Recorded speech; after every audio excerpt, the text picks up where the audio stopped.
ప్రధానమంత్రి కిసాన్ సమ్మాన్ నిధి పథకానికి సంబంధించిన పలు కీలక అంశాలపై కేంద్ర ప్రభుత్వం లోక్సభలో క్లారిటీ ఇచ్చింది. 2026 జూలై 21న జరిగిన లోక్సభ సమావేశంలో అడిగిన ప్రశ్నలకు వ్యవసాయ, రైతు సంక్షేమ శాఖ సహాయ మంత్రి రామ్నాథ్ ఠాకూర్ లిఖితపూర్వక సమాధానమిచ్చారు. ఇందులో 23వ విడత కింద లబ్ధి పొందిన రైతుల సంఖ్య, ఇప్పటి వరకు విడుదల చేసిన మొత్తం నిధులు, అర్హులైన రైతుల ధృవీకరణ ప్రక్రియ, వార్షిక ఆర్థిక సాయాన్ని 6,000 నుంచి పెంచే అంశంపై ప్రభుత్వం తన వైఖరిని వెల్లడించింది. మంత్రి తెలిపిన వివరాల ప్రకారం పీఎం కిసాన్ పథకం కింద 23వ విడత ద్వారా దేశవ్యాప్తంగా 9,44,34,650 మంది రైతులు ప్రయోజనం పొందారు. ఈ విడత కింద కేంద్ర ప్రభుత్వం రైతుల బ్యాంకు ఖాతాల్లో 18,895.1 కోట్లను నేరుగా జమ చేసింది. ఈ వివరాలను జూలై 16 నాటికి నమోదైన గణాంకాల ఆధారంగా వెల్లడించబడ్డాయి. పథకం ప్రారంభమైనప్పటి నుంచి ఇప్పటి వరకు కేంద్ర ప్రభుత్వం రైతులకు 23 విడతల ద్వారా 4.46 లక్షల కోట్లకు పైగా ఆర్థిక సాయాన్ని పంపిణీ చేసినట్లు మంత్రి వెల్లడించారు. ఈ పథకం ద్వారా ప్రతి అర్హ రైతు కుటుంబానికి సంవత్సరానికి 6,000 చొప్పున 3 విడతల్లో నేరుగా బ్యాంకు ఖాతాలో జమ చేస్తున్న విషయం తెలిసిందే. ఇటీవల కొంతమంది రైతులు భూమి రికార్డులు, ఆధార్ లింకింగ్, ఈకేవైసీ వంటి సమస్యల కారణంగా పథకం ప్రయోజనాలకు దూరమవుతున్నారనే ప్రశ్నకు కూడా కేంద్రం స్పందించింది. పీఎం కిసాన్ పథకం కింద ప్రయోజనం పొందాలంటే భూమి రికార్డుల ధృవీకరణ, ఈకేవైసీ పూర్తి చేయడం, ఆధార్ను బ్యాంకు ఖాతాలో అనుసంధానం చేయడం తప్పనిసరి అని స్పష్టం చేసింది. రాష్ట్ర ప్రభుత్వాలు ధృవీకరించిన అర్హులైన రైతులకు తదుపరి విడతల్లో సకాలంలో నిధులు బదిలీ చేస్తామని తెలిపింది. అత్యంత కీలకంగా ప్రస్తుతం సంవత్సరానికి అందిస్తున్న 6,000 ఆర్థిక సాయాన్ని పెంచే ఆలోచన ఉందా అనే ప్రశ్నకు కేంద్ర ప్రభుత్వం స్పష్టమైన సమాధానం ఇచ్చింది.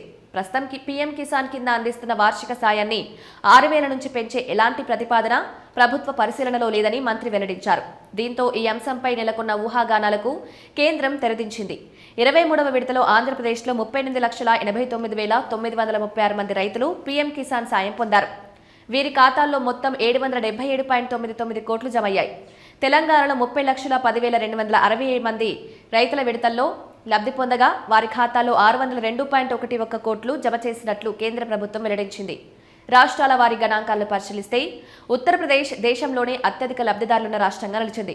అక్కడ 2,17,63,781 మంది రైతులు 4,353.25 కోట్లు విడుదలయ్యాయి. తర్వాత మహారాష్ట్రలో 90,55,669 మంది, మధ్యప్రదేశ్లో 81,65,837 మంది, బీహార్లో 73,04,821 మంది, రాజస్థాన్లో 65,99,142 మంది రైతులు 23వ విడత ప్రయోజనం పొందారు.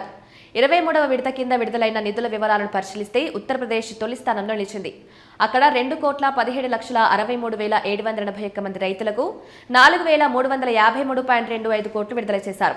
తర్వాత మహారాష్ట్రలో 90,55,669 మంది రైతులకు 1,811.67 కోట్లు, మధ్యప్రదేశ్లో 81,65,837 మంది రైతులకు 1,634.6 కోట్లు, బీహార్లో 1,460.96 కోట్లు, రాజస్థాన్లో 1,319.84 కోట్లు, గుజరాత్లో 1,021.14 కోట్లు, పశ్చిమ బెంగాల్లో 924.83 కోట్లు, కర్ణాటకలో 826.16 కోట్లు, ఆంధ్రప్రదేశ్లో 777.99 కోట్లు, తెలంగాణలో రైతులకు 602.11 కోట్లు కేంద్ర ప్రభుత్వం విడుదల కింద బ్యాంకు ఖాతాల్లో నేరుగా జమ చేసింది.